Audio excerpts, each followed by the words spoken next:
नमस्कार प्यारे विद्यार्थियों।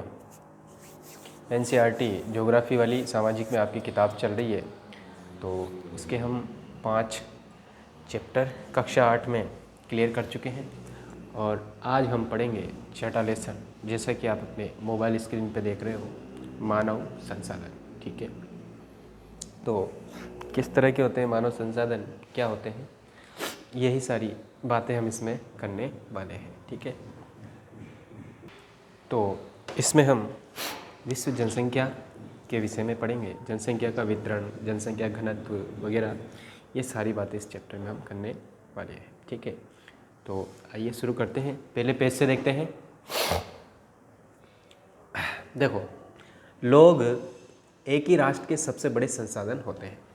प्रकृति की देन केवल उस समय महत्वपूर्ण होती है जब लोगों के लिए उपयोगी होती है। लोग अपनी आवश्यकताओं और योग्यताओं से उसे संसाधन में परिवर्तित कर देते हैं। ठीक है, तो लोग जो होते हैं किसी भी राष्ट्र के सबसे बड़े संसाधन होते हैं और प्रकृति की देन केवल उस समय महत्वपूर्ण होती है जब लोग क्या करते हैं, लोगों के लिए वो प्रकृति उपयोगी होती है और लोग अपनी आवश्यकताओं और योग्यताओं से उसे संसाधन में परिवर्तित कर देते हैं। तो लोगों में जो क्वालिटी होती है, योग्यताएं होती है, ठीक है, और अपनी आवश्यकताओं के अनुसार उन योग्यताओं के द्वारा उसे जो प्रकृति है उसको संसाधन के रूप में परिवर्तित कर देते हैं। कौन? लोग। ठीक है, इस प्रकार मानव संसाधन ही अंतिम संसाधन है। ठीक है, स्वस्थ, शिक्षित और अभिप्रेरित लोग अपनी आवश्यकताओं के अनुरूप संसाधनों का विकास करते हैं। ठीक है, स्वस्थ, शिक्षित, अभिप्रेरित लोग ही अपनी आवश्यकताओं के अनुरूप संसाधनों का क्या करते हैं? विकास करते हैं। यानी जिसमें जितनी योग्यता, शिक्षा और जानकारियाँ होती है वो उसी के अकॉर्डिंग संसाधनों का विकास करते हैं। ठीक है, अन्य संसाधनों की भांति मानव संसाधन विश्व में समान रूप से वितरित नहीं है। यानी अन्य संसाधनों की तरह, जैसे दूसरे संसाधन है, किसी जगह कुछ संसाधन ज़्यादा मात्रा में मिलते हैं और किसी जगह बिल्कुल नहीं मिलते हैं और किसी जगह कम मिलते हैं, तो ये इनका वितरण जो है असमान है। ठीक है, तो उसी तरह जो मानव संसाधन है वो भी विश्व में समान रूप से वितरित नहीं है। अपने शैक्षिक स्तर, आयु और लिंग में वे एक दूसरे से भिन्न यानी अलग हैं।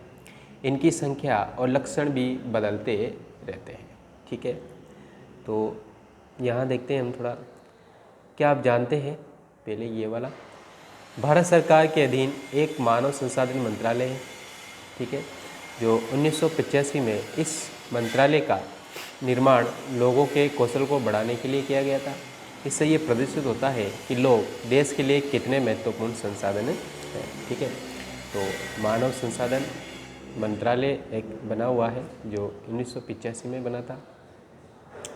नीचे लिखा है, प्रधानमंत्री कौशल विकास योजना PKVI को 2015 में 1 करोड़ भारतीय युवाओं को 2016 से 2020 तक प्रशिक्षित करने के उद्देश्य से शुरू किया गया था।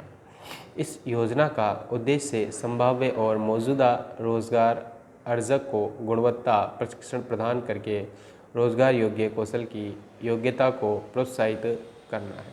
ठीक है, आगे देखें तो नेक्स्ट पेज पे देखते हैं हम जनसंख्या का वितरण। तो जनसंख्या का वितरण भी प्यारे बच्चों सभी जगह असमान है। किसी जगह ज़्यादा मात्रा में जनसंख्या का निवास है तो किसी जगह कम है। तो आइए उस जनसंख्या वितरण को हम अगले पेज में पढ़ते हैं।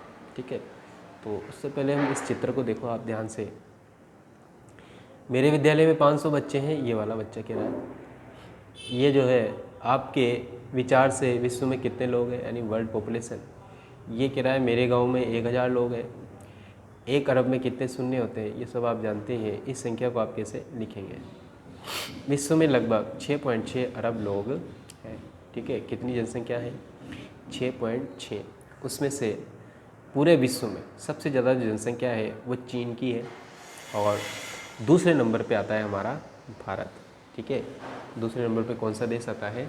भारत देश, जिसकी जनसंख्या लगभग 1.25 करोड़ के आसपास ऊपर है, 125 करोड़ से अधिक है।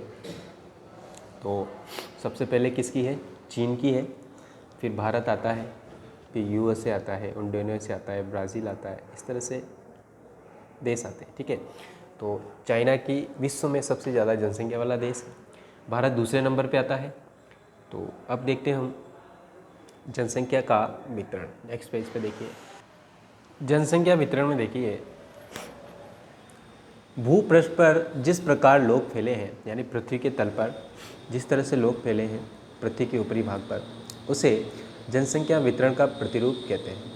विश्व की जनसंख्या का 90% से अधिक भाग की जनसंख्या, यानी विश्व की जनसंख्या का 90% से अधिक भाग भूपृष्ठ के लगभग 30% भाग पर निवास करता है। तो पृथ्वी का लगभग जो 30% भाग है उस पर 90% जनसंख्या निवास करती है पूरे वर्ल्ड की। विश्व में जनसंख्या का वितरण अत्यंत असमान है। कुछ क्षेत्र बहुत घने बसे हुए हैं और कुछ विरल बसे हुए, यानी कम। मैं पहले बता चुका हूँ कि जनसंख्या का वितरण असमान है, कहीं ज़्यादा तो कहीं कम। ठीक है, दक्षिण और दक्षिण पूर्वी एशिया, यूरोप, उत्तरी अमेरिका घने बसे हुए क्षेत्र हैं।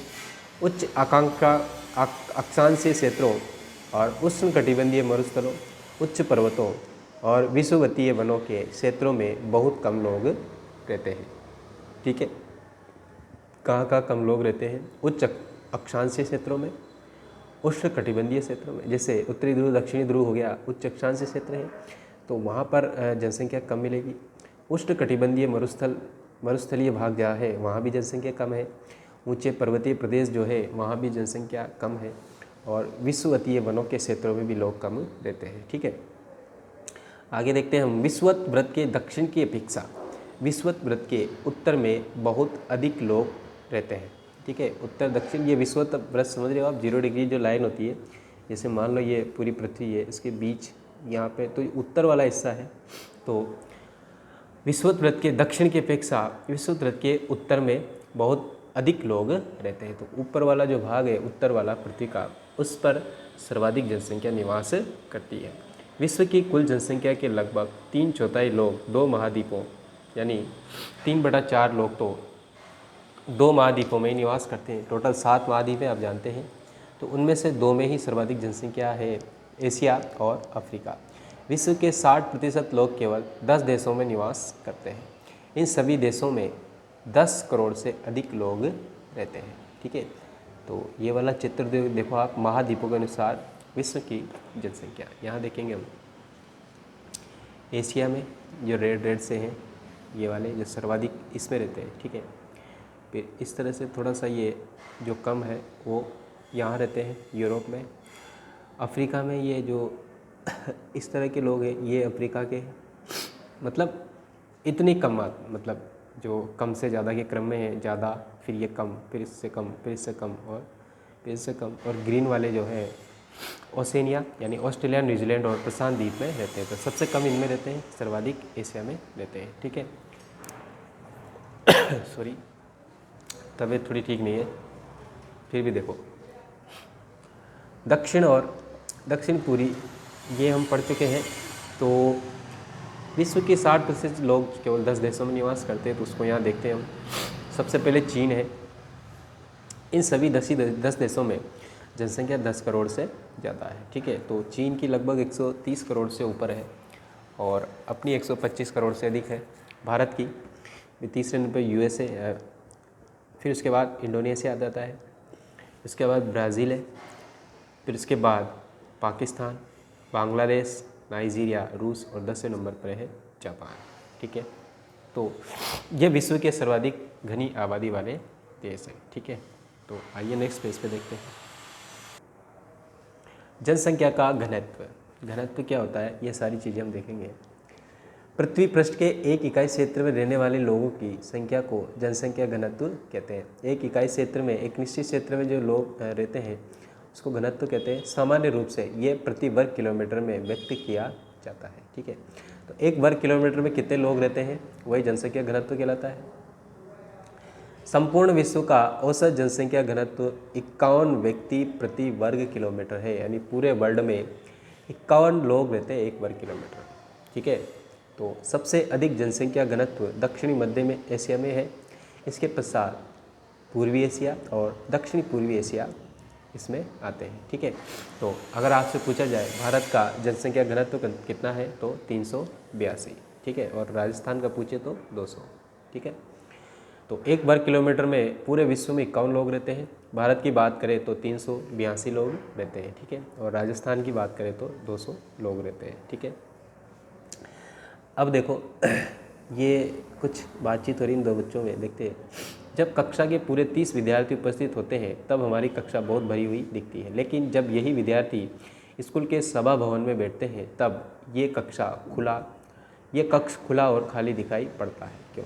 इधर देखते हैं, क्योंकि ये जवाब दे रही है सभा भवन का आकार या क्षेत्र कक्षा से बड़ा होता है। जो सभागार होता है वो थोड़ा क्या होता है, बड़ा होता है, और जो कक्ष होता है जिसमें पढ़ाई होती है वो कमरा जो है थोड़ा छोटा होता है। ठीक है, लेकिन जब स्कूल के सभी विद्यार्थी सभा भवन में आ जाते हैं तब सभा भवन भी भरा हुआ दिखने लगता है। ठीक है, अब नेक्स्ट टॉपिक हम पढ़ रहे हैं जनसंख्या वितरण को प्रभावित करने वाले कारक। ठीक है, तो जनसंख्या का जो असमान वितरण है ये किन कारणों से होता है, ऐसे क्या कारण है?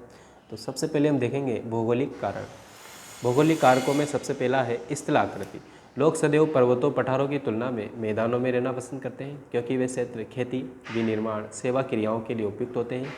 गंगा के मैदान विश्व के सबसे अधिक घने बसे क्षेत्र हैं, जबकि एंडीज, अल्पस, हिमालय जैसे पर्वत विरल बसे हुए हैं। यानी जो पर्वतीय क्षेत्र है वहाँ तो बहुत कम लोग निवास करना पसंद करते हैं, और जो मैदानी प्रदेश है वहाँ ज़्यादा लोग रहते हैं, क्योंकि वहाँ खेती, विनिर्माण, सेवाएं और कई तरह की जो आवश्यक पूर्तियाँ हैं वो लोगों की वहाँ हो जाती है, इसलिए वहाँ ज़्यादा लोग रहते हैं। ठीक है, और जो गंगा का मैदान है वो विश्व में सबसे ज़्यादा आबादी वाला क्षेत्र है।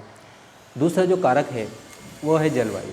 लोग सामान्य रूप से चरम जलवायु को, जो अत्यधिक गर्म अथवा अत्यधिक ठंडी जैसी सहारा मरुस्थल, रूस के ध्रुवीय प्रदेश, कनाडा और अंटार्कटिका में रहने से बचते हैं। ठीक है, यानी ज़्यादा गर्म हो वहाँ भी लोग नहीं रहते, ज़्यादा ठंडा हो वहाँ भी नहीं रहते। जैसे सहारा का मरुस्थल है बहुत ठंडा है, रूस के ध्रुवीय प्रदेश सहारा का मरुस्थल काफ़ी गर्म है, ध्रुवीय प्रदेश रूस के जो है वो काफ़ी ठंडे हैं। कनाडा, अंटार्कटिका ये सब ठंडे प्रदेश है। ठीक है, ये अंटार्कटिका ठंडा है, कनाडा गर्म है। अगला जो कारक है भौगोलिक कारकों में मृदा। उपजाऊ मृदाएं किसी के लिए उपयुक्त भूमि प्रदान करती है। भारत में गंगा और ब्रह्मपुत्र, चीन में वांग ही, चांगजियांग, ये चाइना के शहरों के नाम है ना। मिस्र में नील नदी के उपजाऊ मैदान घने बसे हुए क्षेत्र है। ठीक है, आगे चलते हम तो अगला जो पॉइंट है वो है जल। लोग उन क्षेत्रों में रहने को प्राथमिकता देते हैं जहाँ अलवणीय जल यानी मीठा जल आसानी से उपलब्ध हो जाता है। विश्व की नदी घाटियाँ घने बसे क्षेत्र हैं, जबकि मरुस्थल विरल जनसंख्या वाले हैं। ठीक है, अगला है खनिज निक्षेपों वाले क्षेत्र अधिक बसे हुए हैं। दक्षिण अफ्रीका की हीरे की खानें, मध्य पूर्व में तेल की खोज ने इन क्षेत्रों में लोगों के रहने के लिए प्रेरित किया। तो ये जो भौगोलिक कारक है, स्थलाकृति होगी, जलवायु हो गया, मृदा हो गया, जल हो गया और खनिज हो गया। तो यहाँ इस तरह की जो प्रचुरता होती है, इस तरह की जो स्थितियाँ होती है, वहाँ पर लोग ज़्यादा रहना पसंद करते हैं। ठीक है, अगला जो हम कारक पढ़ेंगे वो है सामाजिक, सांस्कृतिक और आर्थिक कारक। ठीक है, किसके लिए पढ़ रहे हैं हम? ये जनसंख्या को, वितरण को प्रभावित करने वाले कारक। ठीक है, उसमें भौगोलिक कारक हमने पढ़ लिए, अब हम पढ़ेंगे सामाजिक, सांस्कृतिक और आर्थिक कारक। ठीक है, तो इसमें सबसे पहले देखते हैं आर्थिक कारक। औद्योगिक क्षेत्र रोजगार के अवसर प्रदान करते हैं। लोग बड़ी संख्या में इन क्षेत्रों की ओर आकर्षित होते हैं। जापान में ओसाका और भारत में मुंबई 2 घने बसे हुए क्षेत्र हैं, क्योंकि यहाँ उद्योग है और उद्योगों के कारण लोगों को रोजगार आसानी से मिल जाता है, इसलिए वहाँ लोग ज़्यादा रहते हैं। ठीक है, अगला है सांस्कृतिक कारक। धर्म और सांस्कृतिक महत्ता वाले स्थान लोगों को आकर्षित करते हैं, जैसे वाराणसी, यरूशलेम और वेटिकन सिटी इसके कुछ उदाहरण हैं। अगला है सामाजिक कारण। अच्छे आवास, शिक्षा, स्वास्थ्य सुविधाओं के क्षेत्र अत्यधिक घने बसे हैं, उदाहरण के लिए पुणे। ठीक है, तो ऐसी विशेषताएं जहाँ होती है वहाँ पर लोग ज़्यादा रहना पसंद करते हैं। ठीक है, तो इस तरह से ये जनसंख्या का जो है पूरे विश्व में वितरण असमान होता है। अगला जो टॉपिक है वो है अपना जनसंख्या परिवर्तन। किस तरह से होता है जनसंख्या में परिवर्तन, वो देखते हैं। जनसंख्या परिवर्तन से तात्पर्य एक निश्चित अवधि के दौरान लोगों की संख्या में परिवर्तन से है। एक निश्चित टाइम होता है, जैसे 1 साल, 2 साल, 5 साल, 10 साल। आपको पता है प्रति 10 वर्ष में हमारे भारत में जनगणना होती है। 2011 में हुई थी, अब 2021 में होनी थी या 20 में होनी थी, कोरोना की वजह से नहीं हो पाई है। 21 में नए आंकड़े आने वाले थे, तो वो शायद नहीं आएंगे क्योंकि जनगणना हुई नहीं। ठीक है, कोरोना की वजह से। तो अभी जैसे 125 करोड़ या 121 करोड़ उस समय आंकी गई थी 2011 में। अब जब नई जनगणना होगी तो वो आंकड़े जो क्या है बदल जाएंगे और जनसंख्या में परिवर्तन हो जाएगा। तो वही देखते हैं, एक निश्चित अवधि के दौरान लोगों की संख्या में परिवर्तन से है विश्व की जनसंख्या स्थिर नहीं रहती, ये कई गुना बढ़ गई है, जैसा चित्र 6.3 में दिखाया गया है। इसको देखेंगे अभी हम। क्यों ऐसा वास्तव में जन्म और मृत्यु की संख्या में परिवर्तन के कारण हुआ है। मानव इतिहास की लंबी अवधि में सन 1800 तक विश्व की जनसंख्या धीरे धीरे बढ़ी है। लंबी संख्या में बच्चे जन्म लेते थे, लेकिन शीघ्र ही उनकी मृत्यु भी हो जाती थी। ठीक है, ऐसा इसलिए था क्योंकि वहाँ उचित स्वास्थ्य सुविधाएं नहीं थी, सभी लोगों के लिए पर्याप्त भोजन उपलब्ध नहीं था। किसान सभी लोगों की भोजन की आवश्यकताओं को पूरा करने के लिए पर्याप्त उत्पादन करने में सक्षम नहीं थे। इसके परिणाम स्वरूप जनसंख्या में वृद्धि बहुत कम थी। कब की बात है? 1800 के आसपास की। क्यों? क्योंकि उस समय स्वास्थ्य सेवाएं बेहतर नहीं थी। बच्चे जन्म तो लेते थे, लेकिन वो मृत्यु को प्राप्त हो जाते थे, मर जाते थे। और किसान जो थे लोगों के लिए पर्याप्त अनाज पैदा नहीं कर पाते थे, भोजन की आवश्यकताओं को पूरा नहीं कर पाते थे। इस तरह से उस समय जनसंख्या वृद्धि दर बहुत कम थी। लेकिन 1804 में विश्व की जनसंख्या 1 अरब हो गई थी। ठीक है, 1 अरब मतलब 100 करोड़। 150 वर्षों के बाद यानी 1959 में विश्व की जनसंख्या 3 अरब पहुंच गई। ठीक है, तो इससे प्राय जनसंख्या विस्फोट कहते हैं, यानी जनसंख्या का एकदम से बढ़ना, वो क्या हो गया? जनसंख्या विस्फोट। 1999 में 30 वर्ष की अवधि से कम में जनसंख्या दुगनी हो गई और कितनी हो गई? 6 अरब। इस वृद्धि का मुख्य कारण खाद्य आपूर्ति एवं औषधियों के कारण मृत्यु दर कम होना, जबकि जन्म दर अभी भी बहुत अधिक है। यानी जन्म दर तो लगातार बढ़ती रहती है, और साथ में अगर मृत्यु दर घट जाएगी तो जनसंख्या तो आराम से बढ़ेगी सही। ठीक है, जन्मों को साधारणतः जन्म दर में आंका जाता है। जन्म दर अर्थात प्रति 1000 व्यक्तियों पर जीवित जन्मों की संख्या में मापा जाता है। जन्म दर का मतलब होता है कि जो 1000 प्रति 1000 व्यक्तियों पर जीवित जन्मों की संख्या, 1000 व्यक्तियों पर जो जीवित जन्मे बच्चे होते हैं उनको जन्म दर कहते हैं। मृत्यु दर प्रति 1000 व्यक्तियों पर मृतकों की संख्या में मापा जाता है, यानी प्रति 1000 व्यक्तियों में कितनों की मृत्यु हुई वो मृत्यु दर उससे नापते हैं। किसी क्षेत्र विशेष में लोगों के आने जाने को क्या कहते हैं? प्रवास कहते हैं। ठीक है, कोई दूसरे देश से यहाँ आके रहने लग गया, दूसरे क्षेत्र से यहाँ आके रहने लग गया, वो प्रवास कहलाएगा। जन्म और मृत्यु जनसंख्या के प्राकृतिक कारण है। एक देश के जन्म दर और मृत्यु दर के बीच के अंतर को प्राकृतिक वृद्धि दर कहते हैं। ठीक है, तो ये यहाँ देखो आप, विश्व की जो जनसंख्या है वो किस तरह से बढ़ी।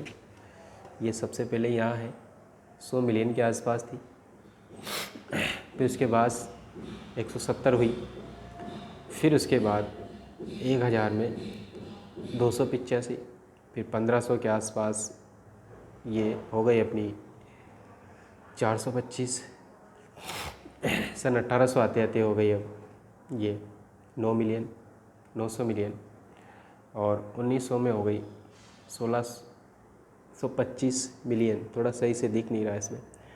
और 1950 तक आते आते हो गई 2500 मिलियन, और 1974 में हो गई 4000 मिलियन, और 1999 में आते आते 6।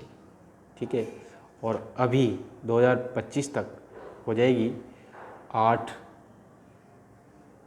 Million, 8,525 million. यानी आपको पहले ही बताया कि 1999 में आते आते 6 अरब हो चुकी थी ये यहाँ पर।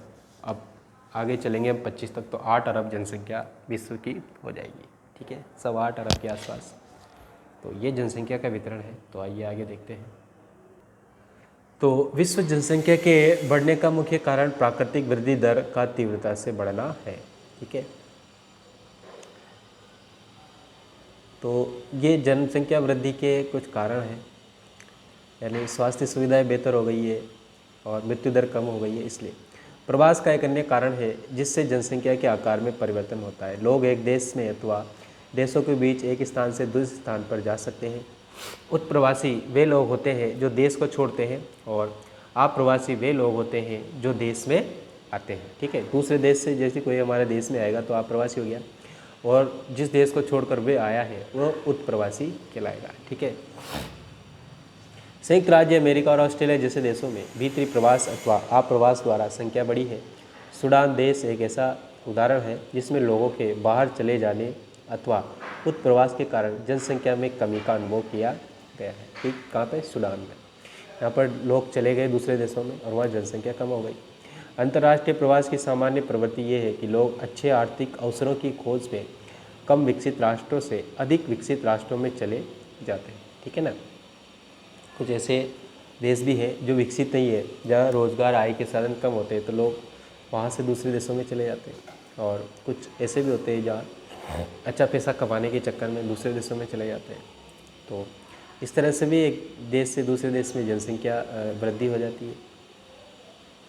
देशों के अंदर बड़ी संख्या में लोग रोजगार, शिक्षा, स्वास्थ्य सुविधाओं की खोज में ग्रामीण क्षेत्रों से नगरीय क्षेत्रों की ओर चले जाते हैं। इसलिए जो नगरों की जनसंख्या है वो भी क्या होती है, धीरे धीरे बढ़ने लग जाती है। अब है जनसंख्या परिवर्तन के प्रतिरूप। जनसंख्या वृद्धि की दर विश्व में अलग अलग है। चित्र 6.4 में जो देख चुके हैं, 6.5 में आगे देखेंगे हम। यद्यपि विश्व की कुल जनसंख्या तीव्रता से बढ़ रही है, तथापि सभी देशों में यह वृद्धि अनुभव नहीं की जा सकती। कुछ देश जैसे केन्या में जनसंख्या वृद्धि दर ऊंची है। उन देशों में जन्म दर और मृत्यु दर दोनों ही उच्च हैं। हाल ही में स्वास्थ्य सेवाओं में सुधार के साथ मृत्यु दर कम हो गई है, परंतु जन्म दर अभी भी अधिक है, जिससे क्या हो रहा है, जिससे वृद्धि दर बढ़ रही है। यानी स्वास्थ्य सुविधाएं बेहतर हो जाने से तो मृत्यु दर तो कम हो गई और जन्म दर अभी भी बढ़ रही, तो इस तरह से जनसंख्या वृद्धि ज़्यादा हो रही है। अन्य देशों जैसे यूनाइटेड किंगडम में निम्न जन्म दर और मृत्यु दर के कारण जनसंख्या वृद्धि की दर मंद है, यानी कम है, ठीक है। अगला जो पढ़ेंगे हम, जनसंख्या संगठन। तो इस चित्र में देखो आप, जनसंख्या वृद्धि की अलग अलग दरें हैं। तो अति उच्च जो है ब्लू में, यहाँ पर ज़्यादा उच्च है। इसके बाद उच्च 2 से 2.9 तक, ये इस तरह के जो है यहाँ पे। और ये वाला रंग जो देख रहे हो आप, इसका मतलब आदर्श 1 से 1.9 के बीच। अपना भारत भी इसमें आ जाता है, ठीक है। ये दक्षिण अमेरिका कुछ हिस्सा आ जाता है। फिर और दे रखी है निम्न जो है वो इस तरह की है, जैसे ऑस्ट्रेलिया में है, यहाँ ये हो गया इधर एशिया का कुछ हिस्सा है, चीन के इधर। फिर जो है 0 या बिल्कुल कम यहाँ पर है, ठीक है। तो ये तो ध्रुव है, ध्रुवों पर तो वैसे ही जनसंख्या नहीं है। तो अगला है जनसंख्या संगठन। किसी देश की जनसंख्या कितनी भी अधिक हो, उस देश के आर्थिक विकास के स्तर से कुछ अंतर नहीं पड़ता। उदाहरण के लिए बांग्लादेश और जापान अति घने बसे देश है, लेकिन जापान बांग्लादेश से आर्थिक रूप से अधिक विकसित देश है, ठीक है। एक संसाधन के रूप में लोगों की भूमिका को समझने के लिए हमें उनके गुणों के बारे में जानने की आवश्यकता होती है। लोग अपनी आयु, लिंग, साक्षरता स्तर, स्वास्थ्य दशाओं, व्यवसाय और आय के स्तर पर एक दूसरे से भिन्न होते हैं। लोगों की इन विशेषताओं के बारे में जानना आवश्यक है। तो जनसंख्या संगठन जनसंख्या की संरचना को दर्शाता है, ठीक है। इसमें जो कहा गया है यहाँ देखते हैं हम। सोचें, प्रत्येक व्यक्ति समाज के लिए एक संभावित संसाधन है। मानव संसाधन के रूप में आपका योगदान क्या होगा, ठीक है। तो यहाँ जो ये इनमें बातचीत है, ये किराए में किसान हूँ, तो किसान भी बहुत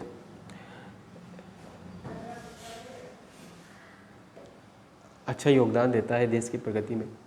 मैं घर की देखभाल करता हूँ। कौन? ये गृहिणी।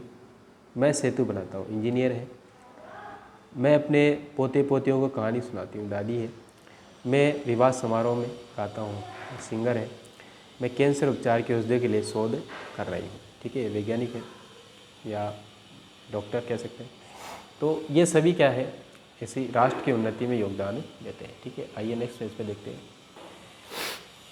जनसंख्या संगठन हमारी ये जानने में सहायता करता है कि कितने पुरुष हैं और कितनी स्त्रियां हैं। ये भी हमें इससे पता चलता है वे किस आयु वर्ग के हैं, कितने शिक्षित हैं और वे किस प्रकार के व्यवसाय में लगे हैं, उनका आय का क्या स्तर है और स्वास्थ्य दशाएं कैसी है। एक देश के जनसंख्या संगठन का अध्ययन करने की एक रुचिकर विधि जनसंख्या पिरामिड है, जिसे आयु लिंग पिरामिड भी कहते हैं। तो एक जनसंख्या पिरामिड जो है वो क्या क्या दर्शाता है, जरा देखते हैं। कुल जनसंख्या विभिन्न आयु वर्गों में विभाजित है। उदाहरण 5 से 9 वर्ष और 10 से 14 वर्ष, ठीक है। कुल जनसंख्या का प्रतिशत इन वर्गों में से प्रत्येक वर्ग में पुरुष और स्त्रियां उप विभाजित हैं। जनसंख्या पिरामिड का आकार उस विशिष्ट देश में रहने वाले लोगों की कहानी बताता है जो बच्चों की संख्या 15 वर्ष से नीचे है। तो निचले भाग में तो ये त्रिभुजाकार प्रतीत होने वाला आरेख है, ये जनसंख्या पिरामिड है। क्या मैं डिटेक्टिव बन सकता हूँ और एक देश की जनसंख्या का पता लगा सकता हूँ? हाँ, अवश्य। हम 3 देशों का अध्ययन करते हैं, ठीक है। तो ये पूछ रहा है वो क्या है, ये एक देश में पुरुष और स्त्रियों की वर्तमान जनसंख्या को उनके आयु वर्ग में दर्शाया करते हैं, ठीक है। तो ये पिरामिड है, देखो इस तरह से त्रिभुजाकार। तो इसमें कुल जनसंख्या विभिन्न आयु वर्गों में विभाजित है। तो ये 0 से 4, 5 से 9, 10 से 14, 15 से 19, 30 से 24, 35, तो इस तरह से ये 85 प्लस है। तो ये इधर के तो जो हो गए पुरुष और इधर स्त्रियां हो गई, ठीक है। तो आइए नेक्स्ट पेज पे देखते हैं। तो निचले भाग में जो दिखाई गई है और जन्म के स्तर को दर्शाती है। ऊपर का आकार वृद्ध लोग यानी 65 से अधिक की जनसंख्या को दर्शाता है और मृतकों की संख्या को भी दर्शाता है, ठीक है ना। जो ऊपर है यानी इसमें देखेंगे तो हम 0 से 4 वर्ष के जो है वो ज़्यादा है। फिर इस तरह से ये धीरे धीरे बढ़ते बढ़ते 85 प्लस वाले कम होते जाते हैं। तो जनसंख्या पिरामिड एक देश में आश्रित लोगों की संख्या भी बताता है। युवा आश्रित लोग 15 वर्ष से कम आयु के, ठीक है ना। तो 15 से कम आयु के यानी 10 से 14 समथिंग जो है वो, और वृद्ध आश्रित लोग यानी 65 वर्ष से अधिक आयु के आश्रित आयु जनसंख्या के अंतर्गत आते हैं, ठीक है। आश्रित आयु जनसंख्या के अंतर्गत कौन से आते हैं? वृद्ध लोग, ठीक है। और युवा आश्रित लोग होते हैं 15 वर्ष से कम आयु के। कार्यरत आयु वर्ग जो है वो है 15 से 65 वर्ष के लोगों को आर्थिक रूप से सक्रिय वर्ग में रखा गया है। कितने वर्ष से ऊपर के? 15 से 65 के बीच।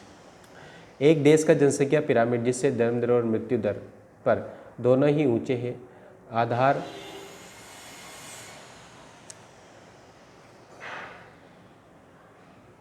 एक देश का जनसंख्या पिरामिड जिसमें जन्म दर और मृत्यु दर दोनों ही ऊंचे हैं आधार पर चौड़ा है और ऊपर तीव्रता से सकराव हो जाता है। ऐसा इसलिए है कि बहुत से बच्चे जन्म लेते हैं लेकिन उनमें से अधिकतर की मृत्यु शैशव काल में ही हो जाती है और कुछ की बड़े हो पाते हैं, इसलिए यहाँ वृद्ध लोग बहुत कम हैं। इस स्थिति को केन्या के पिरामिड द्वारा दर्शाया गया है, ठीक है। ये केन्या का पिरामिड है।